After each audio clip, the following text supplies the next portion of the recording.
Today is the 7th of September 2010, and this is the 49th time we are speaking on the Majjhima Nikaya Suttas.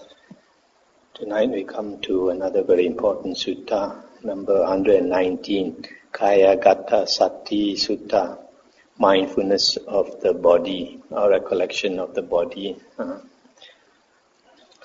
Thus have I heard.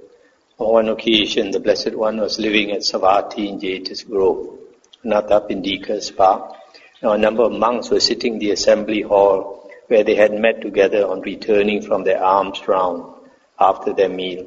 When this discussion arose among them, "It is wonderful, friends, it is marvelous how it has been said by the Blessed One who knows and sees, Arahant Sammasambuddha, that mindfulness of the body, when developed and cultivated, is of great fruit and great benefit."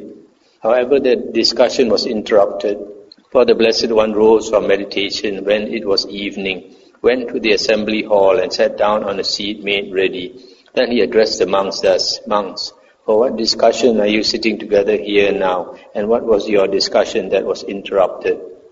"Here, Venerable Sir, we were sitting in the assembly hall where we had met together on returning from our alms round after our meal. When this discussion arose among us, "It is wonderful, friends, it is marvelous how it has been said by the Blessed One who knows and sees, Arahant Sammasambuddha, that mindfulness of the body, when developed and cultivated, is of great fruit and great benefit." This was our discussion, Venerable Sir, that was interrupted when the Blessed One arrived. "And how, monks, is mindfulness of the body developed and cultivated so that it is of great fruit and great benefit?" "Here a monk, gone to the forest, or to the root of a tree, or to an empty hut, sits down, having folded his legs crosswise, set his body erect, and established mindfulness in front of him.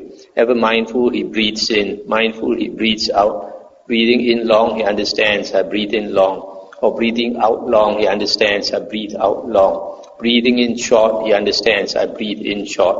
Or breathing out short, he understands, I breathe out short. He trains thus, I shall breathe in, experiencing the whole body of breath. He trains thus, I shall breathe out, experiencing the whole body of breath. He trains thus, I shall breathe in, tranquilizing the bodily volition. He trains thus, I shall breathe out, tranquilizing the bodily volition. As he abides thus diligent, ardent and resolute, his memories and intentions based on the household life are abandoned.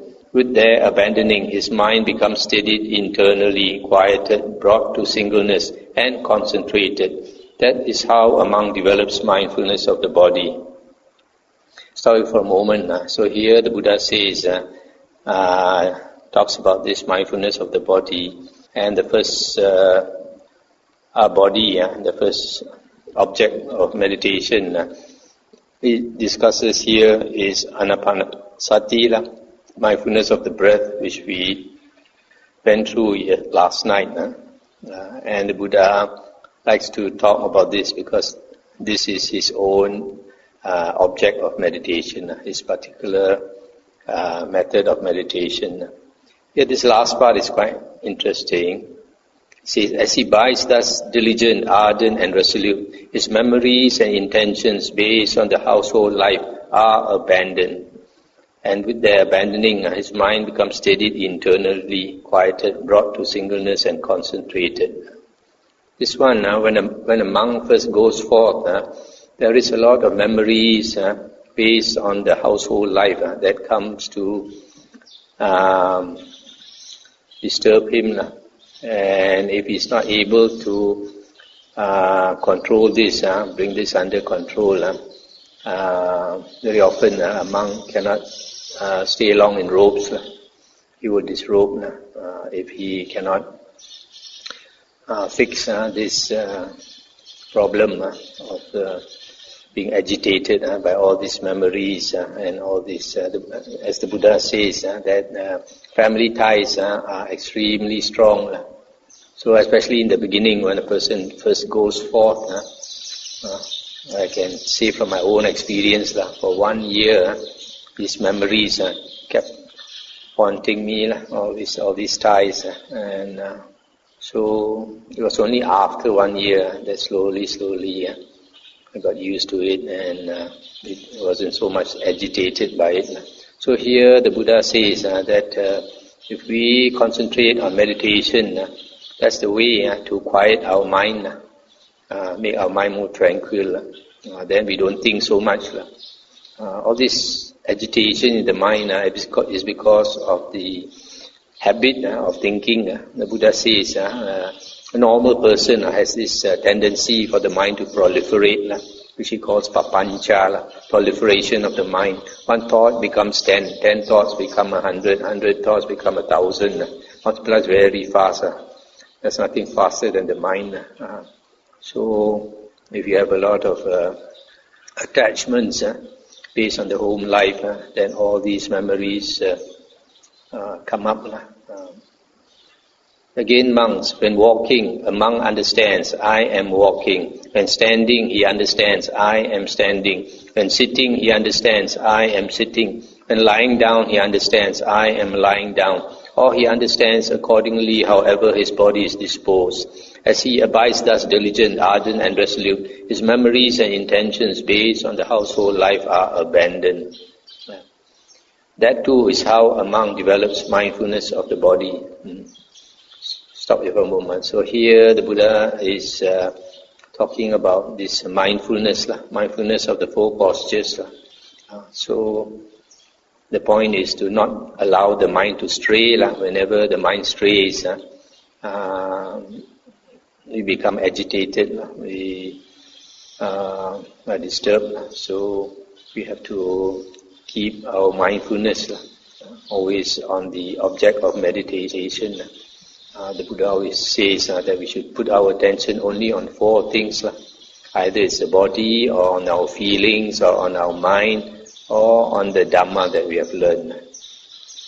Again, monks, a monk is one who acts in full awareness when going forward and returning, who acts in full awareness when looking ahead and looking away, who acts in full awareness when flexing and extending his limbs, who acts in full awareness when wearing his robes and carrying his outer robe and bowl, who acts in full awareness when eating, drinking, consuming food and tasting, who acts in full awareness when defecating and urinating, who acts in full awareness when walking, standing, sitting, falling asleep, waking up, talking and keeping silent.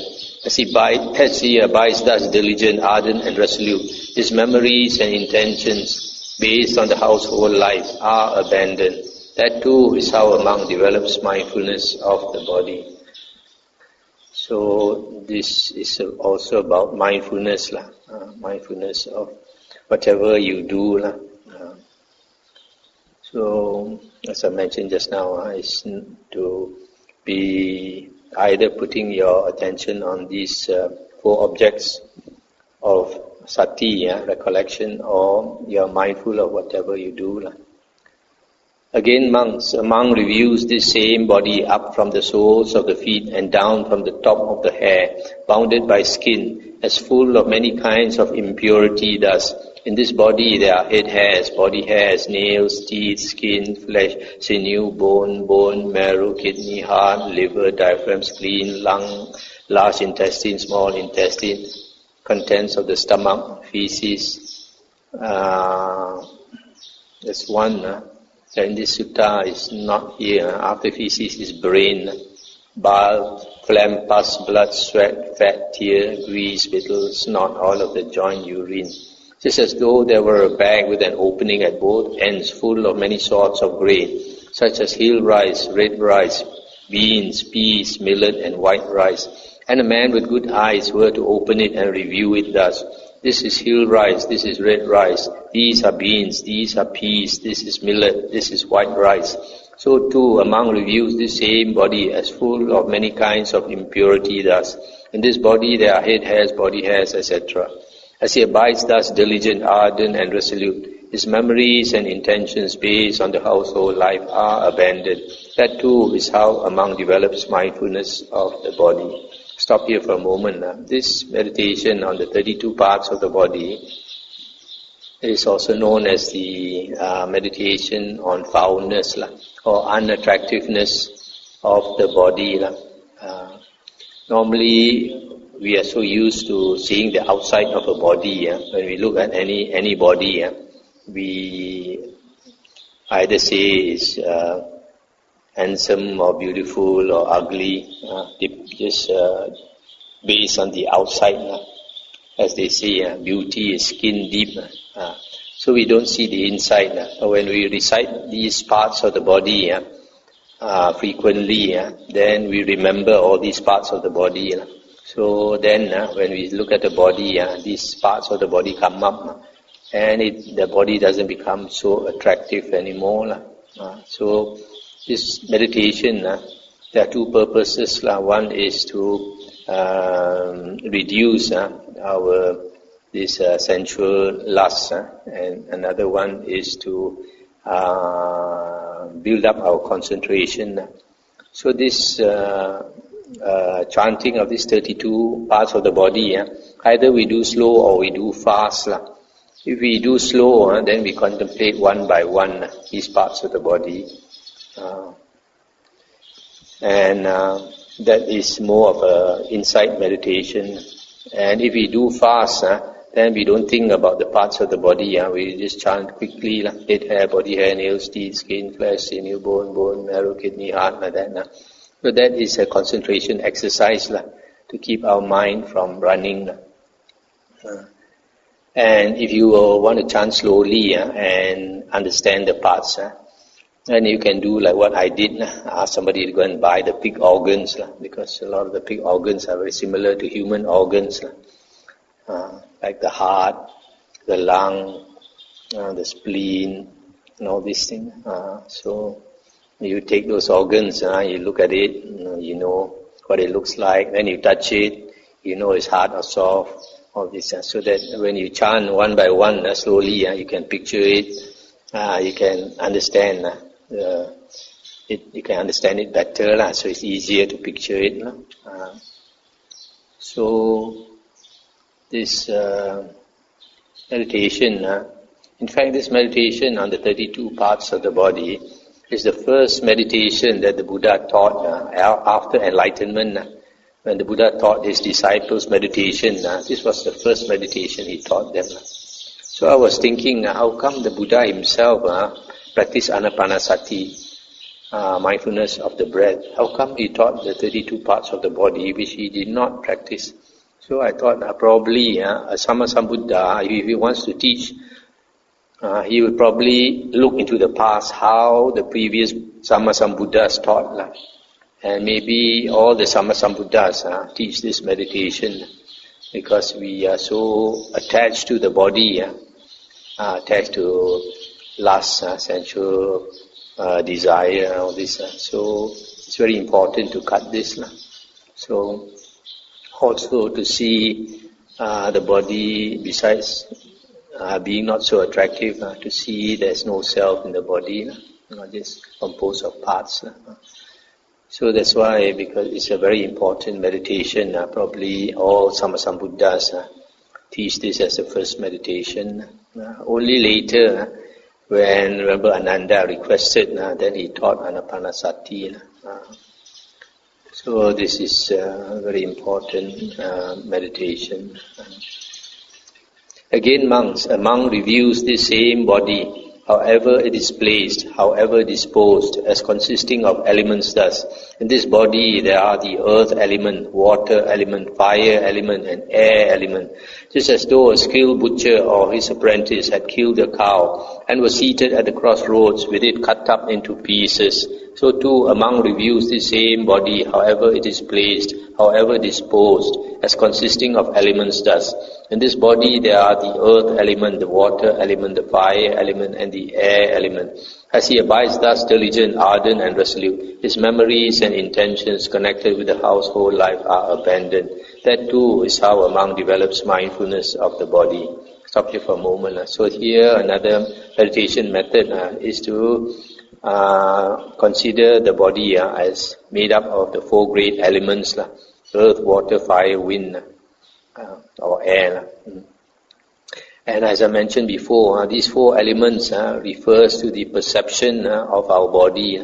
The earth element refers to the hardness, perception of hardness. Whatever is hard is considered the earth element. So inside the body, like the bones are hard, In fact, the first half of the 32 parts of the body deals with the earth element, the organs, like head hair, body hair, nails, teeth, skin, flesh, sinew, bone marrow, maybe not so hard. Kidney, liver, spleen, lung, and all these things. So the earth element refers to the elements which are hard or relatively hard. The water element refers to the blood, the tears, spittle, snot, all of the joint, urine, and all that. Fire element refers to the heat in us. The heat helps to digest our food and make things mellow, age, and all that.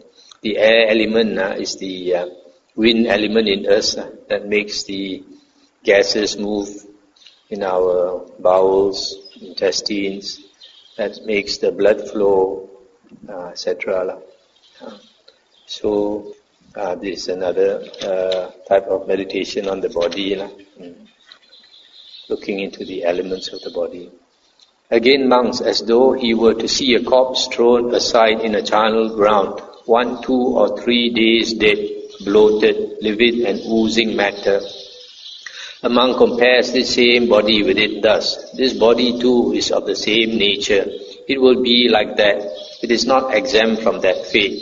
As he abides thus diligent, the memories and intentions based on the household life are abandoned. That too is how a monk develops mindfulness of the body. Again, as though he were to see a corpse thrown aside in a charnel ground, being devoured by crows, hawks, vultures, dogs, jackals, or various kinds of worms. A monk compares this same body with it thus. This body too is of the same nature. It will be like that. It is not exempt from that fate. As he abides thus diligent, etc., that too is how a monk develops mindfulness of the body. Again, as though he were to see a corpse thrown aside in a charnel ground, a skeleton with flesh and blood held together with sinews, and then later a fleshless skeleton smeared with blood held together with sinews, and later a skeleton without flesh and blood held together with sinews, and later a disconnected bone scattered in all directions, here a hand bone, there a foot bone, here a shin bone, there a thigh bone, here a hip bone, there a backbone, here a rib bone, there a breastbone, here an arm bone, there a shoulder bone, here a neck bone, there a jaw bone, here a tooth, there the skull. A monk compares this same body with it thus.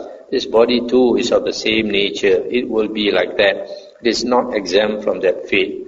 As he abides thus diligent, etc., that too is how a monk develops mindfulness of the body. Again, as though he were to see a corpse thrown aside in a charnel ground, bones bleach white, the color of shells, bones heaped up more than a year old, bones rotted and crumbled to dust. A monk compares this same body with it thus. This body too is of the same nature. It will be like that. It is not exempt from that fate. As he abides thus diligent, etc., etc., that too is how a monk develops mindfulness of the body. So this part is about the different stages of corpse decay, starting with a fresh corpse, about 3 days dead. You consider, I think some of you have seen some people who have died.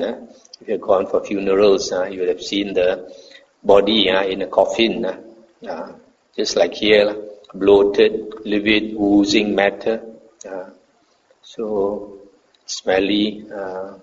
But of course nowadays they don't make they put all the dry ice and all that.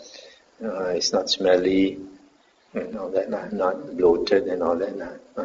But we consider like sometimes a dog has died by the roadside. Then you see slowly becomes bloated.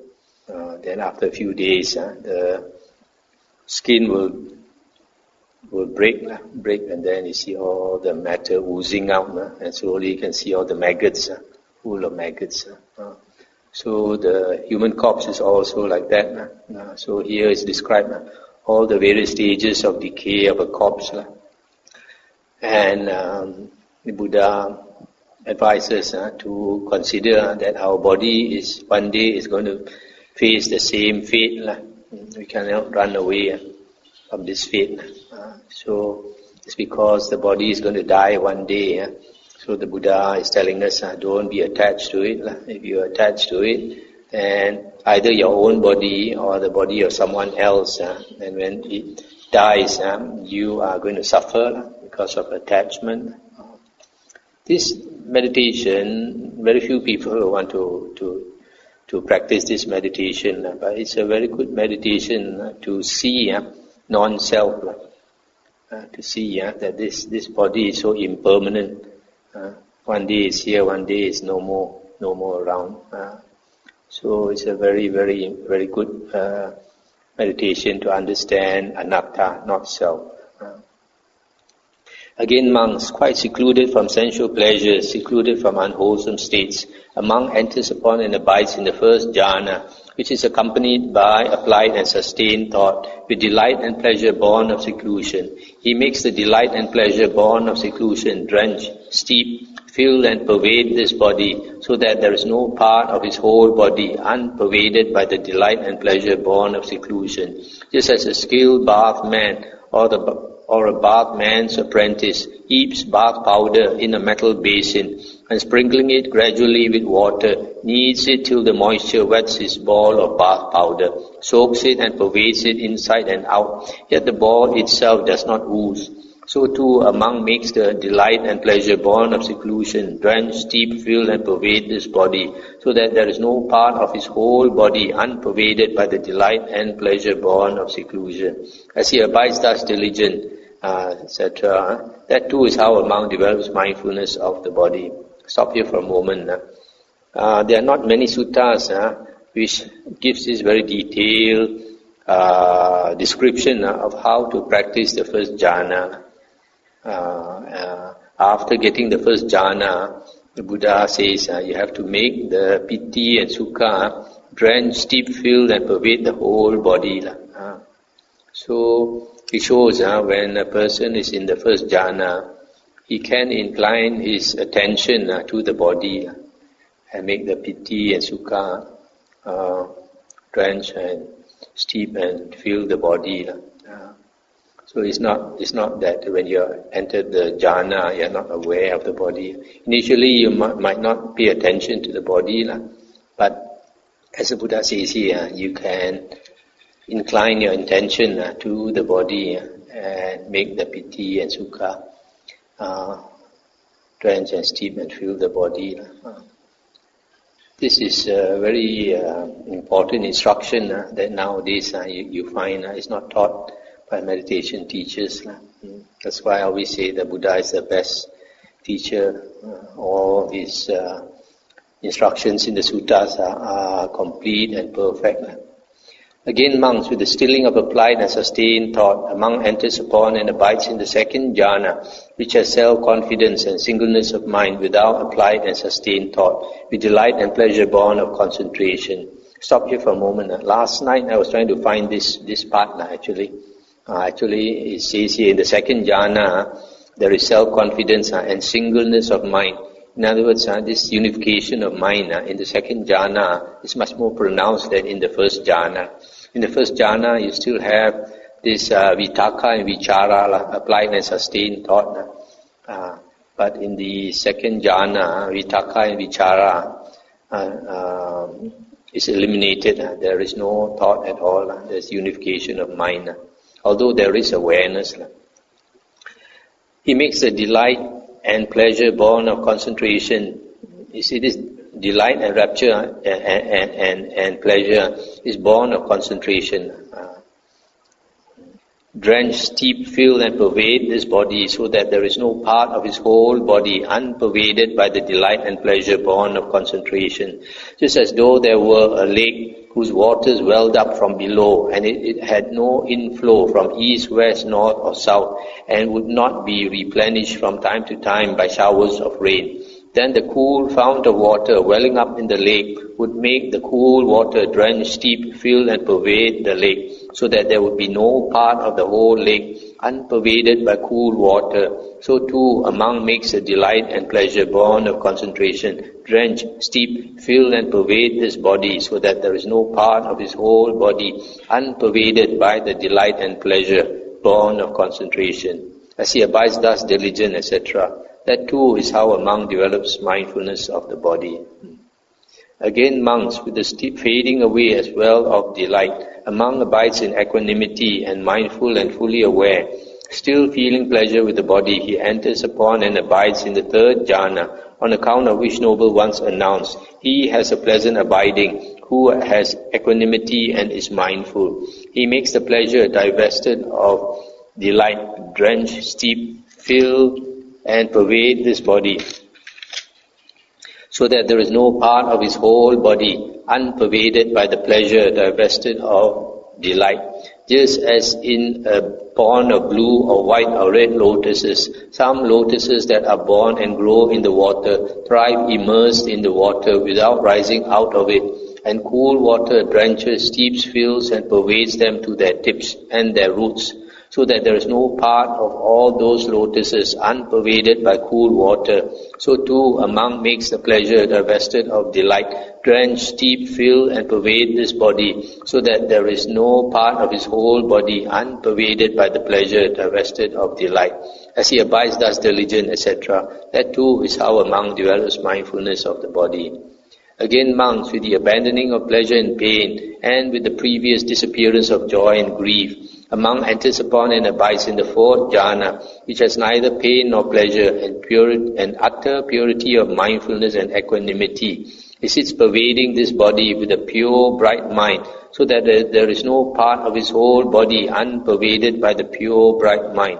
Just as though a man were sitting covered from head down with a white cloth, so that there would be no part of his whole body not covered by the white cloth. So too a monk sits pervading this body with a pure, bright mind, so that there is no part of his body unpervaded by the pure, bright mind.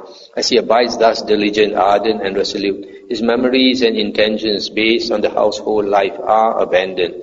With their abandoning, his mind becomes steadied internally, quieted, brought to singleness and concentrated. That too is how a monk develops mindfulness of the body. Stop here for a moment. So here you see the difference of the fourth jhana from the others. Is that in this state of the fourth jhana, this brightness pervades the whole body and mind. And there is a sutta in the Anguttara Nikaya, I think, where the Buddha said, the most ideal condition for insight to arise is a mind cultivated until it is bright. When a mind, like in this fourth jhana, is cultivated until it is bright, all the kilesas, all the hindrances are totally eliminated at that point. So that's why in another sutta the Buddha says that a person who attains the fourth jhana, he understands everything that he needs to understand so clearly. His mind is so bright and so he can see very clearly things as they really are. Monks, anyone who has developed and cultivated mindfulness of the body has included within himself whatever wholesome states there are that partake of true knowledge. Just as anyone who has extended his mind over the great ocean has included within it whatever streams there are that flow into the ocean, so too anyone who has developed and cultivated mindfulness of the body has included within himself whatever wholesome states there are that partake of true knowledge. Monks, when anyone has not developed and cultivated mindfulness of the body, Mara finds an opportunity and a support in him. Suppose a man were to throw a heavy stone ball upon a mound of wet clay. What do you think, monks? Would that heavy ball find entry into that mound of wet clay? Yes, noble sir. So too, monks, when anyone has not developed and cultivated mindfulness of the body, Mara finds an opportunity and a support in him. Suppose there were a dry, sapless piece of wood, and a man came with an upper fire stick, thinking, I shall light the fire, I shall produce heat. What do you think, monks? Could the man light a fire and produce heat by rubbing the dry, sapless piece of wood with an upper fire stick? Yes, Venerable Sir. So too, monks, when anyone has not developed and cultivated mindfulness of the body, Mara finds an opportunity and a support in him. Suppose there were a hollow, empty water jug set out on a stand, and a man came with a supply of water. What do you think, monks? Could the man pour the water into the jug? Yes, Venerable Sir. So too, monks, when anyone has not developed and cultivated mindfulness of the body, Mara finds an opportunity and a support in him. Stop here for a moment. So here the Buddha says, if someone has not developed mindfulness of the body to the extent of attaining the jhanas, then his mind is very weak, and Mara can find an opportunity to overcome him. Mara is always looking for an opportunity and always tempting us with the 5 chords of sensual pleasure. That is Mara's bait. Beautiful forms to see, sounds to hear, etc. Monks, when anyone has developed and cultivated mindfulness of the body, Mara cannot find an opportunity or a support in him. Suppose a man were to throw a light ball of string at a door panel made entirely of hardwood. What do you think, monks? Would that light ball of string find entry to that door panel made entirely of hardwood? No, Venerable Sir. So too, monks, when anyone has developed and cultivated mindfulness of the body, Mara cannot find an opportunity or a support in him. Suppose there were a wet, sappy piece of wood, and a man came with an upper fire stick, thinking, I shall light the fire, I shall produce heat. What do you think, monks? Could that man light a fire and produce heat by taking the upper fire stick and rubbing it against a wet, sappy piece of wood? No, Venerable Sir. So too, monks, when anyone has developed and cultivated mindfulness of the body, Mara cannot find an opportunity or a support in him. Suppose set up on a stand there were a water jug full of water right up to the brim so that crows could drink from it, and a man came with a supply of water. What do you think, monks? Could the man pour the water into the jug? No, Venerable Sir. So too, monks, when anyone has developed and cultivated mindfulness of the body, Mara cannot find an opportunity or a support in him. So here the Buddha is saying that when we develop mindfulness of the body to that extent mentioned here, having attained the jhanas, then Mara cannot overcome you with all the bait. Monks, when anyone has developed and cultivated mindfulness of the body, then when he inclines his mind towards realizing any state that may be realized by direct knowledge, he attains the ability to witness any aspect therein, there being a suitable basis. Suppose, set out on a stand, there were a water jug full of water right up to the brim so that crows could drink from it. Whenever a strong man tips it, would water come out? Yes, Venerable Sir. So too, monks, when anyone has developed and cultivated mindfulness of the body, then when he inclines his mind towards realizing any state that may be realized by direct knowledge, he attains the ability to witness any aspect therein, there being a suitable basis. Suppose there were a square pond on a level ground, surrounded by an embankment, full of water right up to the brim so that crows could drink from it.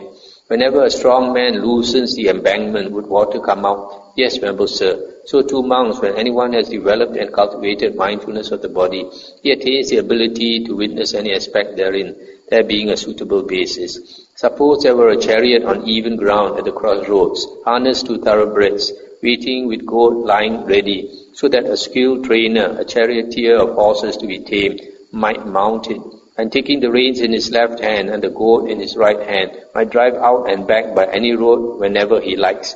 So too, monks, when anyone has developed and cultivated mindfulness of the body, etc., he attains the ability to witness any aspect therein, there being a suitable basis.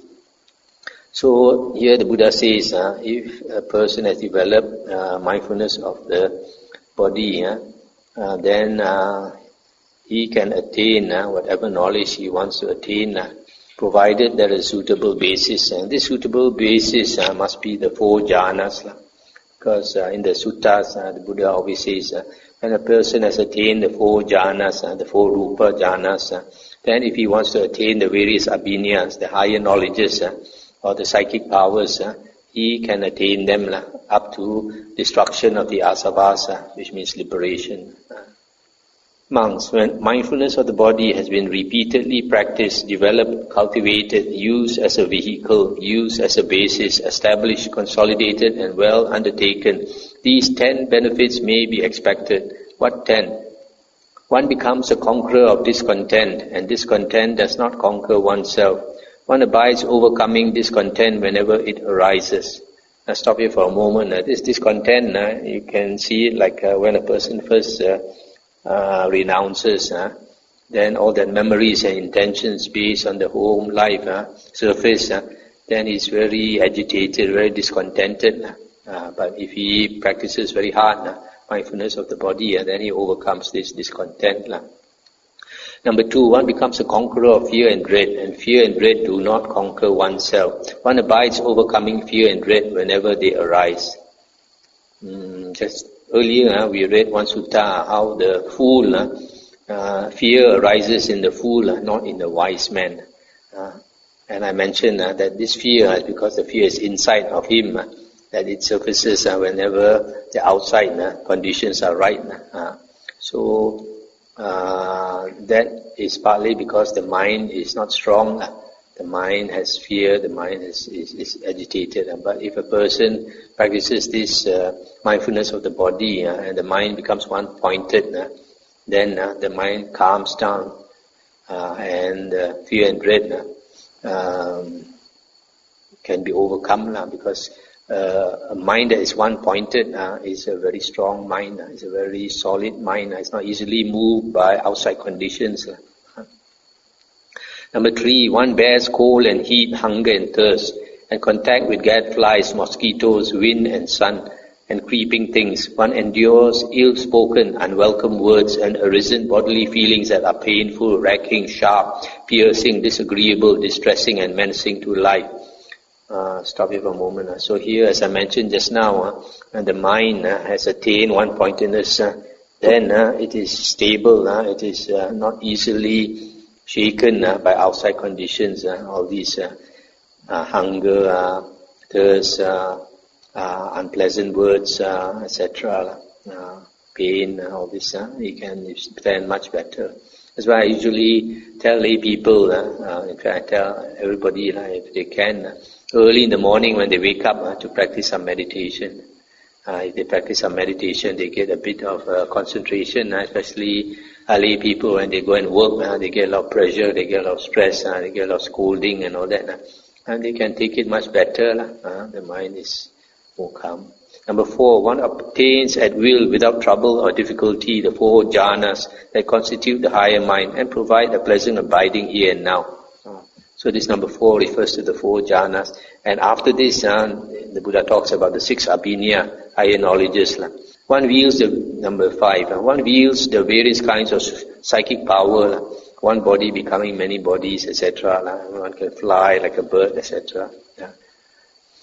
And then number 6, with the divine or heavenly ear element, which is purified and surpasses the human. One hears both kinds of sounds, the divine and the human, those that are far as well as near.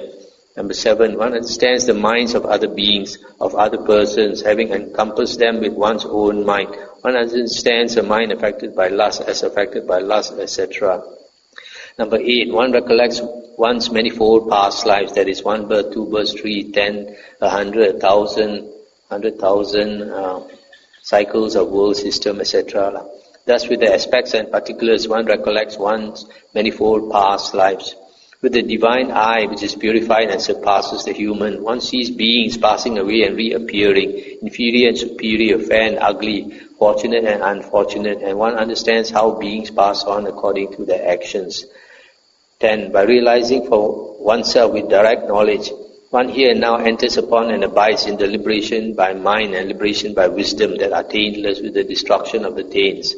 Monks, when mindfulness of the body has been repeatedly practiced, developed, cultivated, used as a vehicle, used as a basis, established, consolidated and well undertaken, these 10 benefits may be expected. That is what the Blessed One said. The monks were satisfied and delighted in the Blessed One's words. That's the end of the sutta. So, just to recap, when the Buddha says mindfulness of the body, Here the Buddha gives a few examples. Breathing is one, because the Buddha says the breath is a type of body. And if a person practices this meditation on the breath diligently, when the mind becomes one-pointed and concentrated, and the memories and intentions based on the household life fade away. And then the next one is the posture, to be aware of the four postures, whether you are walking or standing or sitting or lying down. Always be mindful of your posture without allowing the mind to stray and think. The third one is mindfulness of whatever we do, whether we are eating or drinking or stretching our hand or wearing our clothes, etc. And the next one is the 32 parts of the body, to recite the parts of the body and to consider one by one. That's one way, or to recite fast and use it as a concentration exercise. And the next one is to consider the body as made out of the four great elements, earth, water, fire, wind. And after that is a contemplation of the corpse, to consider how one day, not too far, not too distant future, our body will become a corpse, become bloated, blue-black, oozing matter and all that, stinking. So after that, it will decay, and the flesh will slowly disappear. Slowly, the sinews also will break up, and then the bones start to go in different directions. And after a few years, even the bones also will crumble to dust. And then after that, attaining the jhanas by practicing unremitting mindfulness on one object all the time, that will bring you to the jhanas. Then, if a person can attain 4 jhanas, then the Buddha says, then you want to incline your mind to realize whatever knowledge you want, you can. And lastly, the Buddha talks about the 10 benefits of constantly practicing mindfulness of the body.